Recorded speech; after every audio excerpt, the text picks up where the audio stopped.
Hey there riders, KTM have announced a range of updates to their EXC range for 2024, so I figured I'd put together a quick video summarising the changes if you don't want to slog through reading them all.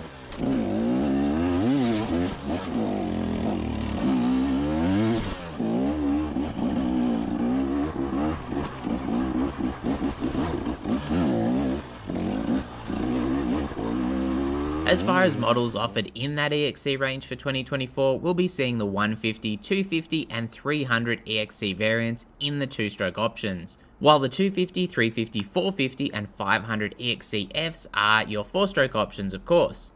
Arrivals are slated for June onwards in Europe, split between June and August for US by model and September for Australia for the lineup. So first up, the hydroformed, laser cut and robot welded frame is updated with KTM promising better anti-squat and stability, including a new shock mount which is no longer connected to the main frame tube. The frame walls are beefed up too, with the new parallel frame mounts run for two-stroke models, improving flex. Part of the update also sees the foot peg mounts moving inwards for a narrower placement, offset somewhat by larger footrests, boosting comfort, although KTM reckon the foot pegs will be less exposed to damage as well. Both 2 and 4-stroke variants get the frame in black powder coat and new frame protectors with a forged one-piece side stand. The subframe is also new with a 2-piece polyimide reinforced aluminium offering weighing just 1.815 kilos with lower supports all cast in aluminium. The upper is the injected molded polyimide, which KTM explains is more likely to flex and bend back into shape in an accident, with all electronic components now integrated into the subframe. A hollow die-cast aluminium swing arm is now 190 grams lighter and matched to a 22mm rear axle, alongside new chain guard and sliders, with chain adjustment markings visible from above for quicker adjustment. Revised triple clamps run a higher flex steering stem, with mounting screw torque bumped to 20Nm on the upper and 15Nm on the lower. Necken provide a set of aluminium handlebars, mirroring the bend we see on the KTM SX models and running a larger KTM bar pad matched to the frame protectors and tank spoilers. The WP X-Act close cartridge forks are all new too, with 48mm units running a new mid-valve piston design for better oil flow and consistent damping. There's a new hydro stop there too, assisting in keeping compression in reserve for extreme terrain, with updated fork protection rings as well. The overall fork length has increased to 940mm from 928, with stroke increasing 8mm to 300 in total, and of course new settings are run to match all these changes. The WP Explore PDS shock goes the other direction from 415mm down to 402.7mm, and stroke decreases to 102.7mm. Weight has dropped however by 380 grams with a new main piston and new bearing seals, while boasting hand clicker adjustment, compression on the top, rebound at the bottom.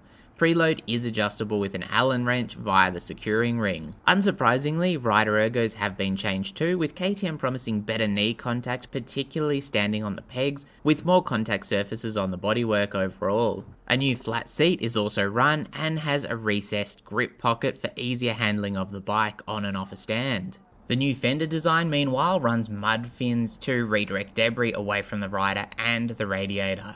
The tank is new too, with an 8.5 litre unit found on the 4-strokes and a 9 litre on the 2-strokes, made of transparent polythene and running a threaded filler cap. For the 4-strokes there's an integrated fuel pump with a new one-piece design and filter for better supply at low fuel levels, and the fuel line is positioned to minimise the chance of damage. The airbox remains easy to access without tools via the left panel, with a twin air filter and cage design, including a splash protector and water sealing.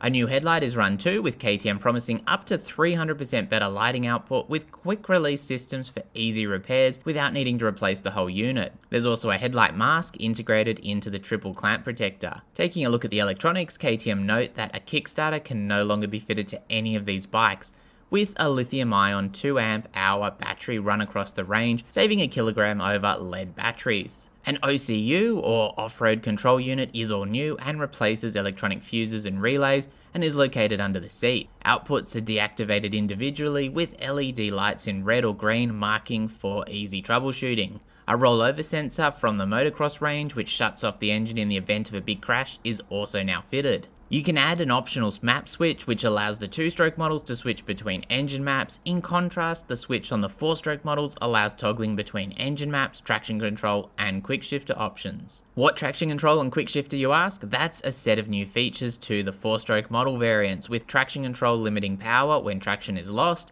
and either set to on or off. The quick shifter meanwhile allows clutchless upshifts even with the throttle fully open, but will only work between 2nd and 5th gears. The EXC-F models also benefit from the engines being tilted 2 degrees back as part of the frame update, with the front sprocket 3mm lower.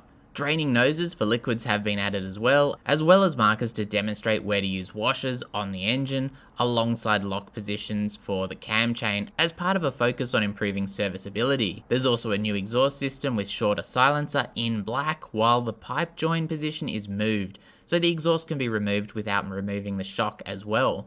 Moving back to the EXC, or the 2-stroke specific changes, there's also a more compact exhaust header, helping ground clearance, with the silencer also more compact and again painted in black.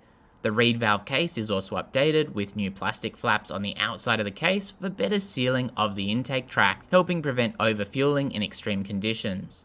The electronically controlled throttle body injector system is also updated by Kian, with a 39mm throttle body run in conjunction with a Videsco ECU and new injectors with optimized sorter mean diameter, meaning finer spray for cleaner ignition. Anyway, that's the quick rundown. Let me know what you think of the changes in the comments, and as always, stay safe out there and thanks for watching.